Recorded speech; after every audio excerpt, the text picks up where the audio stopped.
வாங்க இன்னைக்கு நம்ம கோமதி மசாலா கடையில் என்ன சிறப்பு அப்படின்னா எள்ளுருண்டை கேட்டிருந்தாங்க. அதனால் எள்ளெல்லாம் அலாசி தண்ணி வடித்து எடுத்தாச்சு. இப்போ வறுத்துக்கலாம்.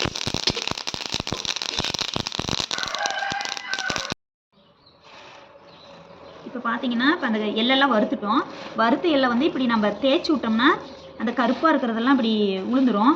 அந்த எள்ளு வந்து இப்போ வெள்ளையாயிரும். இப்போ நம்ம வந்து இப்படி நல்லா போட்டு இப்படி தேய்ச்சி விட்டுட்டு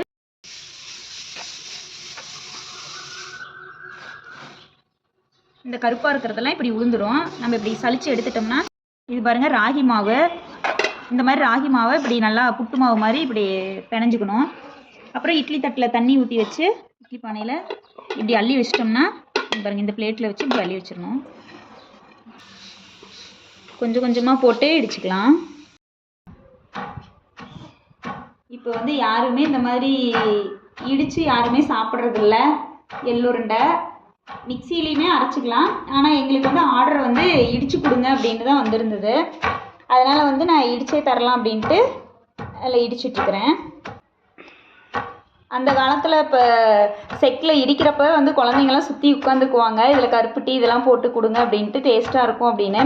இப்போ யாரும் இந்த காலத்தில் இந்த மாதிரி யாரும் இடிக்கிறதே இல்லை. இப்போ பாருங்கள் புட்டு மாவு ரெடி ஆயிடுச்சு. நாம் இப்போ இதை கொண்டுட்டு போய் செக்கில் போட்டு இடிக்கலாம். இப்போ பாருங்கள் எள்ளு கொஞ்சமாக இடித்து ஃபஸ்ட்டு தோண்டி வச்சாச்சு. இப்போ அடுத்தது நம்ம இந்த ராகி புட்டு மாவை எடுத்துகிட்டு வந்துட்டோம்.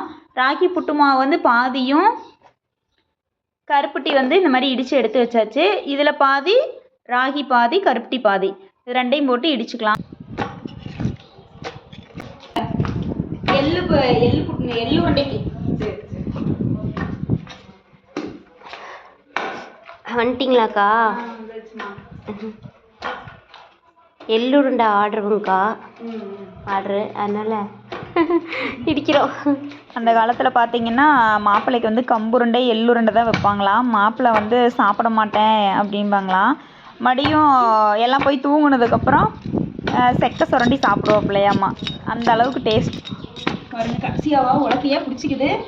குத்தி குத்தி தான் எடுக்கிறதா இருக்குது. திரி விட்டு தான் எடுக்கணும். 1 மணி நேரத்துக்கு பக்கமாக ஆயிடுச்சுங்க இதெல்லாம் இடித்து எடுக்கிறதுக்கு. மறுபடியும் எல்லாம் ரெண்டையும் ஒன்று சேர்த்தி பண்ணுறதுக்குள்ள இவ்வளோ நேரம் ஆயிடுச்சு.